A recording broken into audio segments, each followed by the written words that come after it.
Hopefully this wind protection will help. Just a slightly breezy day, enough to cause enough wind noise to be distracting. Here in Mound Cemetery, south of Piketon, former county seat of Pike County, we have the mounds, the namesake mounds.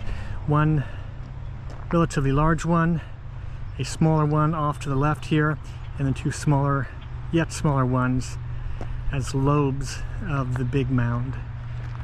The big mound is a little asymmetrical. Here's a gateway, formal entrance to the cemetery. The mound is a little asymmetrical to the north, away from me at the moment. It's pretty symmetrical here. But I think most of these mound groups grew by just adding another burial and another low mound to it, and they were just lumped together more and more into bigger mounds. So here we see one of the mounds in front, low mounds or lobes in front.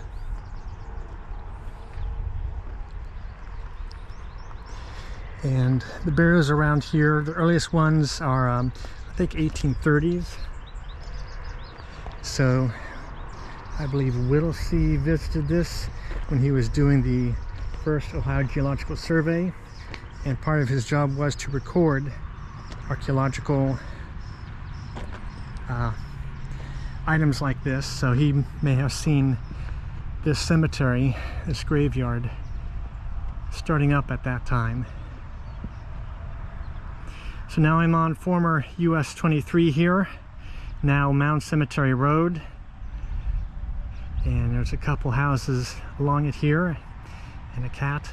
Beyond them is the Norfolk and Western Railroad, and we can see in the distance looking north current US 23, the freeway, and they gave up on this where it crossed the railroad and rerouted it in the 1950s. But this is the second version of the highway, which I've stated in my Facebook posts on the gateway in Mound Cemetery. So I'll look at the mound through the gateway here, now walking on the road. And this gateway dates to I'd say 1910s, circa 1920. Nice little obelisk here. I think that's 1848, the year that Squire and Davis's book was published about the earthworks, monuments of the Mississippi Valley, something to that extent.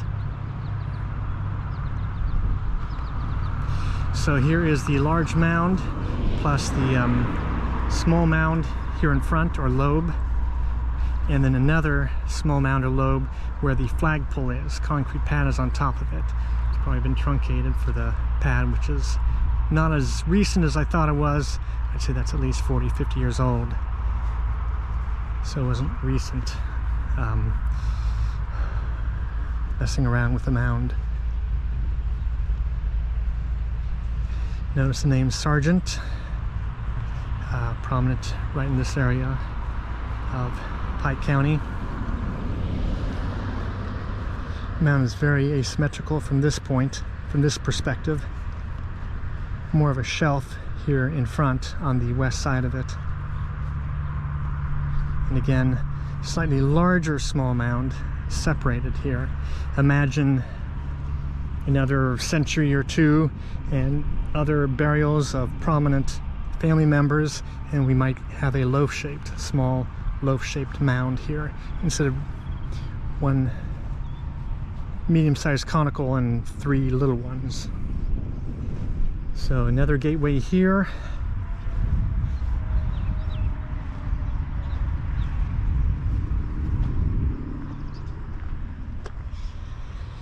And the grave markers, the headstones here are eye-catching. I'm not sure if that's the Buena Vista sandstone that I see a lot in Ross County, actually quarried close to Portsmouth. This is not weathering as well. It's a more brownish sandstone. This is marble, maker's mark carved in at the bottom, 1842. This one is 1836. And the graves on top of the mounds. Hughes there is not that old. 1860, 1880, I can't quite see. At the very peak, I already talked about, that's a Revolutionary War veteran, but the marker itself is not as old as the grave. So let's walk around a little more. Again, somewhat isolated, small mound here.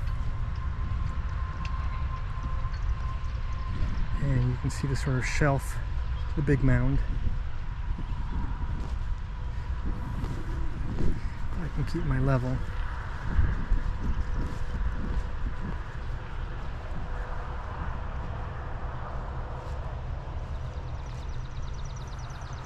Rather random non-plotting graves, just set out without much planning, no planning, I'm certain. Just family plot here, family plot there, regarding the terrain, artificial or otherwise. Big cross here is Berry, B-E-R-R-Y.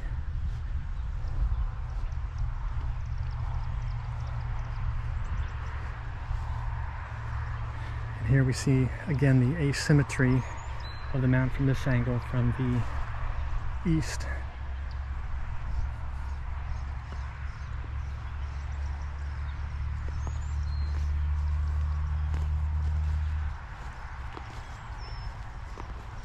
And I don't know what kind of exposure I'm getting, but this is how it is.